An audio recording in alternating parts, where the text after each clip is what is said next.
In this video, I will be demonstrating how to get to the final fight with the wooden sword. I don't recommend trying this. The boss fight itself is basically impossible and the tricks required to do this are extremely difficult. To start off, we will have to do two extremely difficult tricks in a row. If any of these tricks fail, we have to start all over again.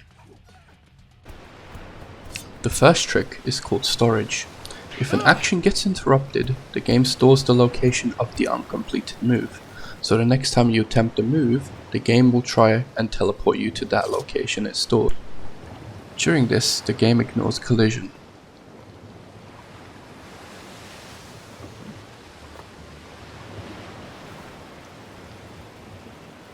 To set this up, we will load the wrecked beach checkpoint.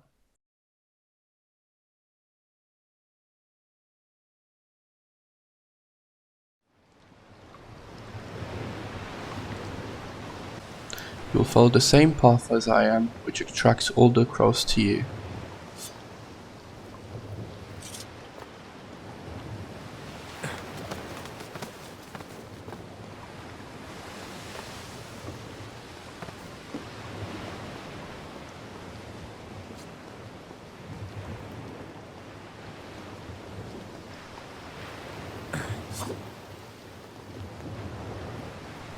Once you get back up to the checkpoint, you will see 4 crows following you. One of the crows will be the one we will be using to get storage.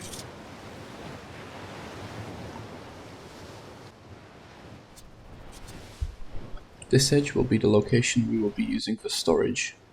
You will need to climb over the edge at the same time the crow hits you. The action should be interrupted. We will use this location storage a little bit later.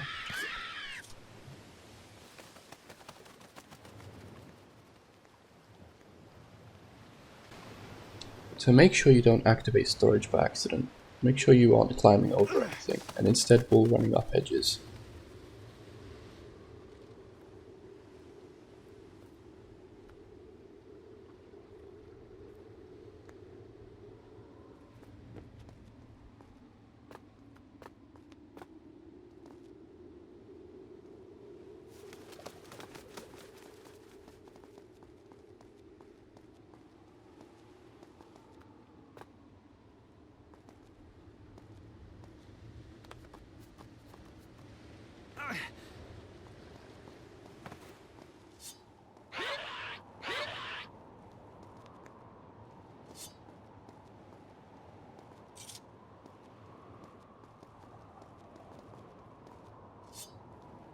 For small edges like these, you want to hold block and jump.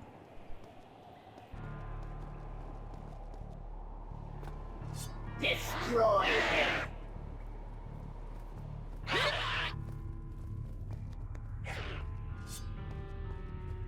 Here, you want to walk up the tree trunk instead of vaulting over. If you vault, you will lose storage and have to try again.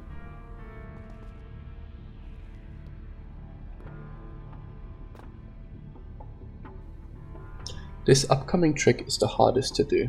We'll have to use this tree to skip a cutscene which gives us the spider sword.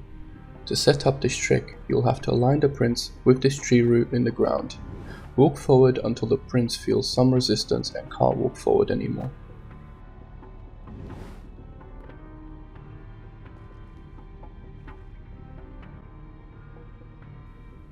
Once here, we will wall run and then jump at the peak. This should be confirmable, so if you don't see the prince wall run, do not jump. You will go into the cutscene and will have to try again. This trick also works on console versions, so to practice this I recommend using an emulator with save and load states such as PCSX2. If you do manage to pull off this trick, you have completed the hard part, but we aren't finished yet. Make sure you don't vault over any of these rocks. Here I hold block and jump twice. Afterwards, I fall over this rock, which activates storage and sends me through the wall. If you don't teleport, it means you did not do storage correctly and will have to start from the very beginning. This is why I said this is extremely difficult. If you do manage to land both tricks, the hard part is over. Make sure you save here so you don't have to go through that again.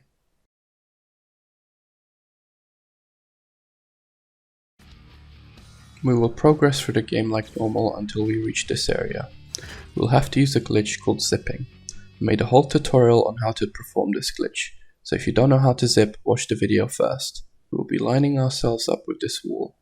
We will use 2 parry attacks, which you do by pressing block plus square for PS3 or block plus X on Xbox. Then we press 23 block inputs and rewind. This will send us the perfect distance into this area.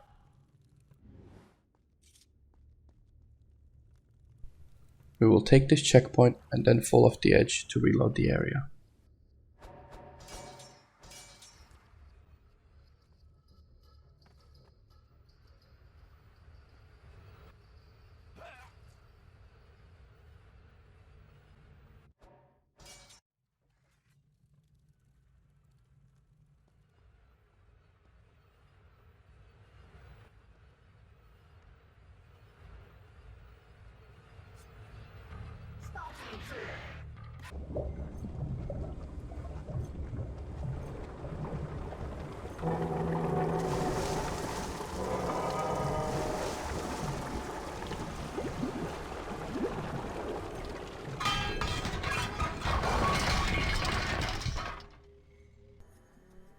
Once you finish this puzzle, you want to take this checkpoint and fall off the edge twice.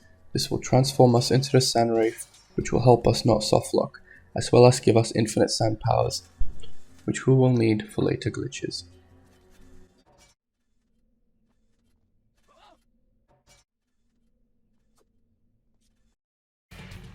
It's impossible to complete this area since we have not unlocked the ability to slow down time, so we would just use a single jump zip to skip this area.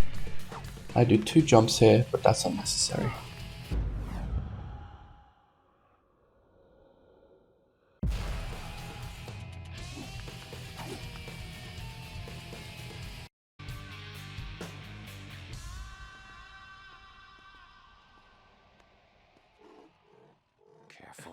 Careful.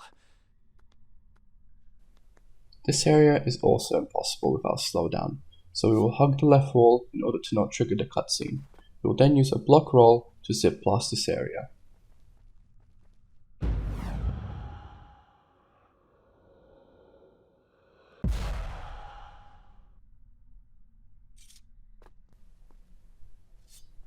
Afterwards, we will have to zip through this wall to grab the light sword, which may be the only way to defeat the final boss.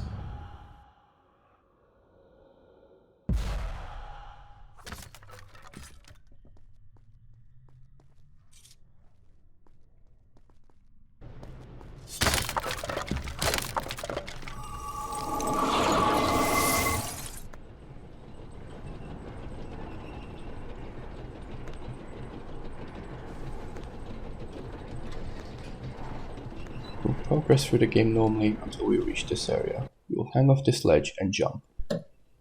This will activate the cutscene which would have softlocked us.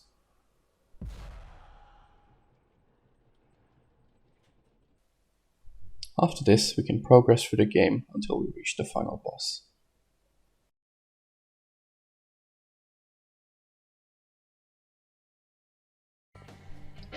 And this is where the run ends. It's practically impossible to beat Kaileena. The damage is too low, but that isn't the issue. Kaileena uses her time powers to slow down time. We can counter this by slowing down time ourselves, but since we haven't triggered many time portals, we do not have enough sand slots. This could be possible if we use the sand wraith here, by using a zip to skip the transformation cutscene. But the problem is that we may softlock the game, as well as the fact that you will be one hit at all times to Kaileena since you have health loss over time.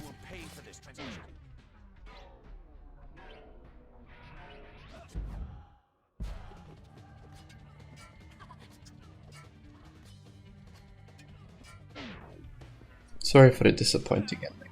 This is possible with enough effort and luck. You can attempt this yourself to see how difficult this is. Thank you for watching.